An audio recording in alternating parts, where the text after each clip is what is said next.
Hello everyone, आज मैं आपके साथ डिस्कस करने जा रहा हूँ नंबर सिस्टम का सेकंड पार्ट। फर्स्ट पार्ट में डिस्कस कर चुका हूँ जिसमें नेचुरल नंबर्स के बारे में, whole numbers, integers, even, rational numbers के बारे में मैं आपसे डिस्कस कर चुका हूँ। आज मैं जो डिस्कस करने जा रहा हूँ वो है प्राइम नंबर से कॉन्वर्ट्स आगे। जिसने भी प्रीवियस वीडियो नहीं देखा है तो पहले उसको देख लें, वहाँ से क्लियर करके फिर आप इसको देखें तो फिर ये चीज़ें सारी सारी क्लियर हो जाएगी।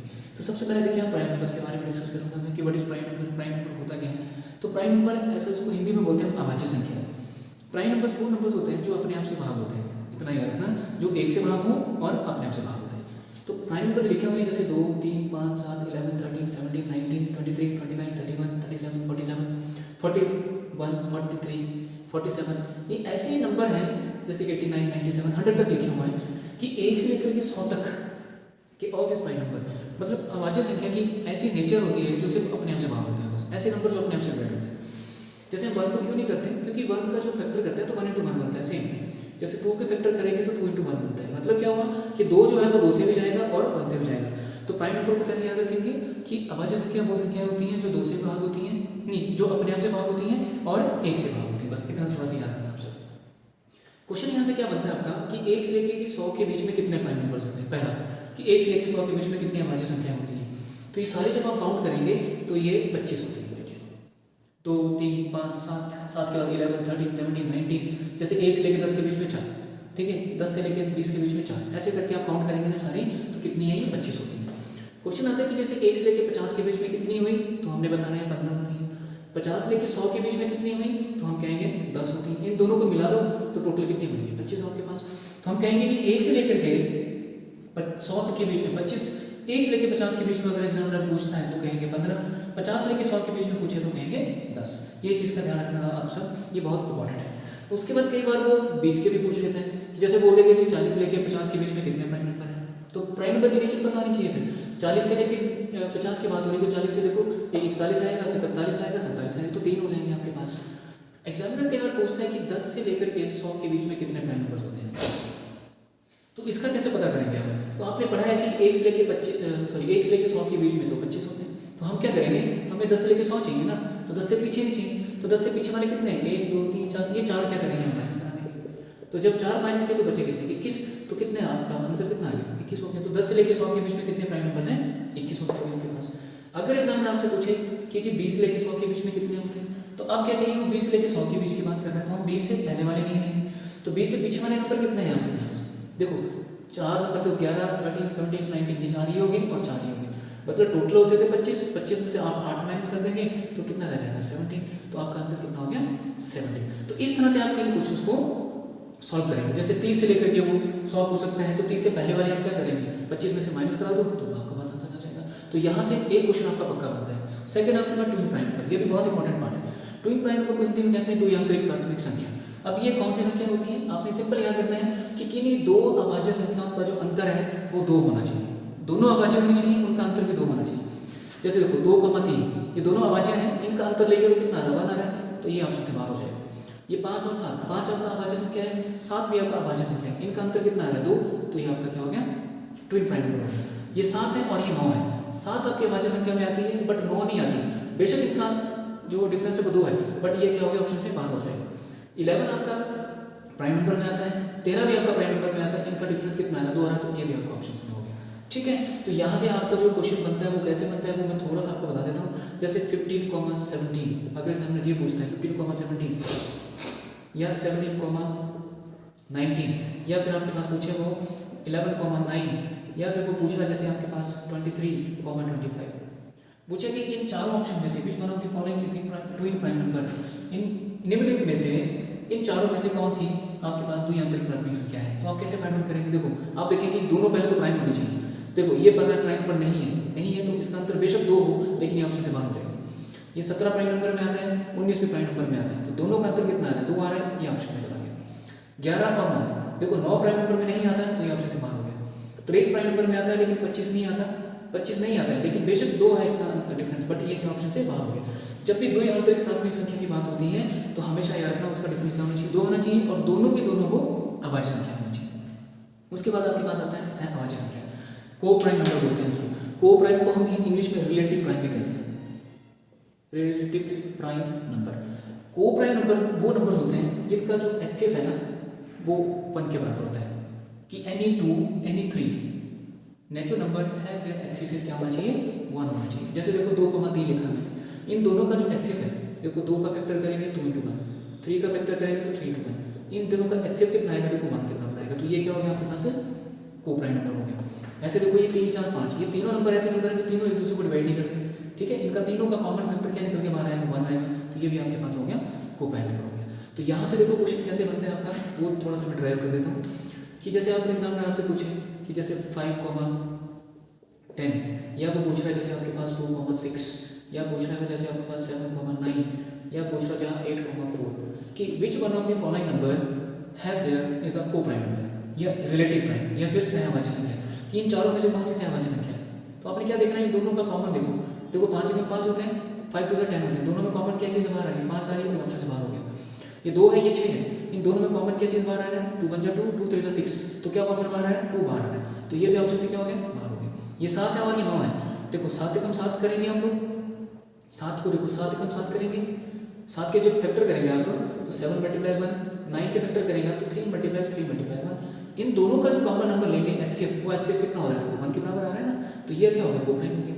ये 8 है ये 4 है, तो देखो आप इसके फैक्टर करेंगे 4 के फैक्टर करेंगे तो 2 × 2 × 1 बनेगा, 8 के फैक्टर करेंगे 2 × 2 × 2 × फिर 1 बनेगा। तो कॉमन फैक्टर जब निकालेंगे हम HCF बाहर निकालेंगे तो HCF में ये भी आ रहा है ये भी आ रहा है, देखो 2 भी आ रहा है फिर 2 आ रहा है, तो कितना बाहर आ रहा है 4 बाहर आ रहा है। तो इन दोनों में कॉमन फैक्टर क्या बाहर आ रहा है 4 बाहर है, तो ये ऑप्शन से आपका बाहर हो गया। तो आंसर क्या बनाएंगे 7 का 1। तो आप सिंपल शब्दों में याद रखेंगे कि कोप्राइम नंबर वो नंबर होता है जिसका HCF हाईएस्ट कॉमन फैक्टर 1 बाहर आता है। फिर आगे आपके पास कंपोजिट नंबर, कंपोजिट नंबर को हिंदी में हम कहते हैं भाज्य संख्या। जो हिंदी मीडियम का स्टूडेंट है वो याद रखें, इसको कहते हैं हिंदी में भाज्य संख्या। भाज्य कैसे याद रखना है कि भाज्य संख्या वो संख्याएं होती हैं जो 1 से बड़ी होती हैं और उनके अंदर अभाज्य संख्या नहीं होती। तो देखो 1 को निकाल दो, 2 को भी निकाल दो, 3 को भी निकाल देंगे, 5 को भी निकाल देंगे, 7 को भी निकाल देंगे, 11 को, इस तरह से हम सभी प्राइम नंबर को निकाल देंगे। तो जो बचेंगे 4 6 8 9 10 इस तरह के नंबर, इन सभी नंबर को हम लोग क्या बोलेंगे कंपोजिट नंबर बोलेंगे, भाज्य संख्या बोलेंगे। सबसे छोटी भाज्य संख्या कौन है 4, सबसे छोटी अभाज्य संख्या कौन है 2। तो यहाँ से क्वेश्चन कई बार बनता है कि 2 के बारे में एग्जामिनर पूछ लेता है कि सबसे छोटी अभाज्य संख्या और सम संख्या कौन सी है, तो आप बता सकते हैं कि 2 जो है वो सबसे छोटा इवन नंबर में भी आता है और वो प्राइम नंबर में भी आता है। तो याद रखना इस चीज़ के बारे में। तो कई बार यहाँ से क्वेश्चन बनता है कि पहली 5 अभाज्य संख्याओं का योग ज्ञात करें। तो पहली 5 अभाज्य संख्या आपको पता होनी चाहिए, 2 3 5 7 इन सब का सम करेंगे वो आंसर होंगे आपके पास, ठीक है। पहली अभाज्य संख्या और पहली भाज्य संख्या का योग ज्ञात करें, तो 2 यहाँ से 4 यहाँ से, 4 और 2 कितने होंगे 6 होंगे आपके पास। तो आई थिंक सो आपको ये कंपोजिट नंबर क्लियर हो गया होगा कि भाज्य संख्याएं वो संख्या होती हैं जो 1 से बड़ी होती हैं और उनके अंदर आपके पास जो होती है अभाज्य संख्या नहीं होती।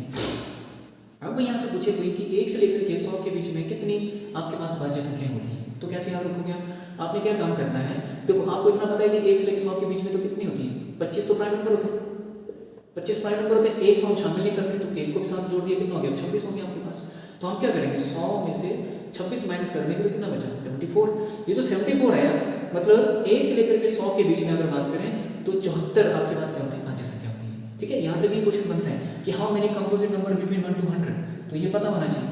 तो कंपोजिट नंबर में हम क्या करेंगे प्राइम नंबर को बाहर निकाल देंगे, 1 को भी बाहर निकाल देंगे, बस इतना याद रखना है इस केस में। इसके बाद आपके पास आता है place value. Place value simple इतना याद रखना आप लोगों ने। प्लेस वैल्यू फेस वैल्यू के लिए मैं एग्जांपल आपसे शेयर कर रहा हूँ, जैसे 2 6 5 4 3 और लिख दिया मैंने 7। अगर आपसे पूछे यहाँ पे एग्जामिनर कि place value of 4 equals to या फिर place value of 7 equals to या फिर place value of 5 equals to, place value का मतलब इसका हमने पोजीशन बतानी है, इसका स्थान बताना है। तो देखो 4 जो है ना कितने स्थान पर बैठा है, देखो इकाई दहाई सैकड़ा या फिर 1 10 100, तो 100 में कितनी जीरो होती है 2, तो आप 4 लिखेंगे, इसके आगे कितने नंबर होते हैं 0 लगा देंगे। जैसे 7 की अगर पूछता है तो 7 की प्लेस वैल्यू क्या बनेगी, आप 7 लिख देंगे क्योंकि वो ऑलरेडी इकाई के स्थान पे बैठे हैं, यूनिट डिजिट में बैठे। 5 की अगर प्लेस वैल्यू पूछेगा तो इकाई दहाई सैकड़ा हज़ार, तो 5 जो है वो 1000 पोजीशन पे जाके बैठे हैं, तो क्या लिखेंगे 5 लिख देंगे और उसके आगे 3 0 लगा देंगे। इस तरह से हम लोग क्या करेंगे प्लेस वैल्यू फाइंड आउट कर सकते हैं, PLACE प्लेस वैल्यू। उसके बाद आपके जैसे मान लो इसी में फेस वैल्यू पूछ लेते हैं।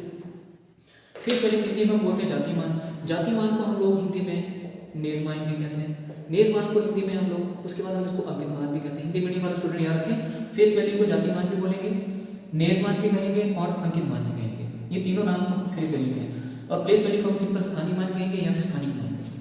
अब यहाँ पूछता है वो कि फेस वैल्यू ऑफ 3, या फिर पूछता है कि face value of 7 equals to, तो क्या करेंगे आप 3 की फेस वैल्यू, बोलते हैं कि 3 की वैल्यू क्या है, तो 3 की वैल्यू 3 ही रहेगी, तो 3 की वैल्यू 3 आ जाएगी, 7 की वैल्यू 7 आ जाएगी। इसी तरह से वो फेस वैल्यू ऑफ अगर 4 पूछेगा तो क्या रहेगी, 4 ही रहेगी आपके पास। आई बात समझ में अब आपको कि स्थानीय मान की बात करेगा तो जिस भी नंबर की बात करेगा उस नंबर के आगे कितने नंबर अपनी 0 लगा देंगे। अगर वो 7 पूछेगा तो 7 ही रहेगी। अगर जाति मान पूछ रहा है तो जाति मान 5 का क्या रहेगा, 5 ही रहेगा, 4 का क्या आएगा, 4 ही आएगा, 6 का कितना आएगा, 6 ही आएगा, 3 का कितना आएगा, 3 ही आएगा, 7 का कितना आएगा, 7 ही आएगा। अब इन दोनों को कंबाइन करके एग्जामिनर क्वेश्चन कैसे बनाते हैं वो मैं थोड़ा सा आपको बता देता हूँ कि ये जैसे यहाँ पे लिखा मैंने 7, तो क्वेश्चन में पूछेगा कि 7 के जातीय मान का मतलब फेस वैल्यू ऑफ 7 और फेस वैल्यू ऑफ 3, इनका आपने क्या निकालना है, योग निकालना है, सम निकालना है। तो देखो फेस वैल्यू ऑफ 7 क्या होगा, 7 ही होगा, फेस वैल्यू ऑफ 3 कितना होगा, 3 होगा, सम लिया तो कितना होगा, 10 होगा आपके पास, ठीक है। तो फेस वैल्यू जो नंबर है वही रहेगा आपके पास, इन दोनों का सम पूछा तो हमने सम कर दिया, डिफरेंस पूछता 7 - 3 करते तो 4 आंसर आता आपके पास, ठीक है। यहाँ तक इसी में एक क्वेश्चन और जैसे डेवलप करते हैं हम लोग कि जैसे पूछता है वो कि प्लेस वैल्यू ऑफ 5 और प्लेस वैल्यू ऑफ 4, कि 5 के स्थानीय मान का और 4 के स्थानीय मान का योग ज्ञात करें। तो इसका जब योग निकालना है तो देखो 5 का स्थानीय मान कितना बनता है, 5000, और 4 का स्थानीय मान कितना बनता है, 400, इन दोनों को ऐड कर दो कितना बना, 5400। इस तरह से अगर पूछता है कि वो फेस वैल्यू ऑफ 7 और फेस वैल्यू ऑफ 4, इन दोनों का आप क्या निकालेंगे, प्रोडक्ट निकाल दो कि 7 के जातीय मान का और 4 के जातीय मान का गुणनफल ज्ञात करें। तो गुणनफल कितना होगा, 7 और 4 को मल्टीप्लाई करेंगे, आप दोनों को मल्टीप्लाई कर दो कितना होगा, 28 होगा आपके पास। तो यहाँ से क्वेश्चन कई बार एग्जामिनर बना देता है कि दोनों के बीच में सम निकालो, दोनों के बीच में डिफरेंस बता दो, तो वहाँ पता होना चाहिए कि प्लेस वैल्यू क्या है और फेस वैल्यू क्या है आपके पास। उसके बाद जो नंबर सिस्टम है उसमें जो बेसिक आपके क्वेश्चन कैसे एग्जामिनर बनाता है, जैसे पहली प्राकृतिक संख्या, पहली पूर्ण संख्या और पहली अभाज्य संख्या का योग ज्ञात करें। तो पहली प्राकृतिक संख्या क्या होगी 1, पहली पूर्ण संख्या कितनी है 0, पहली अभाज्य संख्या कितनी, इनका सम कितना करेंगे तो कितना आएगा, 3 आंसर हो गया आपके पास, ठीक है। इनके लिए आपको पहले तो ये बेसिक चीज़ याद होनी चाहिए, जैसे पहली आपके पास प्राकृतिक संख्या, फिर पहली पूर्ण संख्या और फिर पहली भाज्य संख्या। तो पहली भाज्य संख्या कितनी निकाली हमने, 4, इनका गुणनफल ज्ञात करें तो इनका गुणनफल करें तो कितना आएगा, 0 आ जाएगा आपके पास। तो इस तरह से आप इस बेसिक चैप्टर को अच्छे से पढ़ें, इसके प्रीवियस वीडियो को भी देखें और इसको भी देखें। यहाँ से आपका 1 या 2 क्वेश्चन तो हर एक एग्जाम में आपके बनते हैं बैठे। तो मैंने कोशिश अपनी तरफ से पूरी की है, अगर फिर भी कोई कमी अगर आप दिखती है तो प्लीज़ मुझे कमेंट सेक्शन में बताएं आप। और इस वीडियो ने अगर आपको हेल्प किया है आपके बेसिक को इम्प्रूव करने में तो आप इस वीडियो को आप लाइक करें, उसे शेयर करें अपने फ्रेंड सर्कल में जो भी अभी कॉम्पिटिटिव एग्जाम की प्रिपरेशन कर रहे हैं, और मेरे चैनल को सब्सक्राइब करें और कमेंट सेक्शन में जरूर मुझे लिख के बताएं कि आप इस टाइप की नेक्स्ट वीडियो किस चैप्टर की चाहते हैं। So thank you so much guys, अब मिलता हूँ मैं आपसे नेक्स्ट वीडियो में। Thank you very much.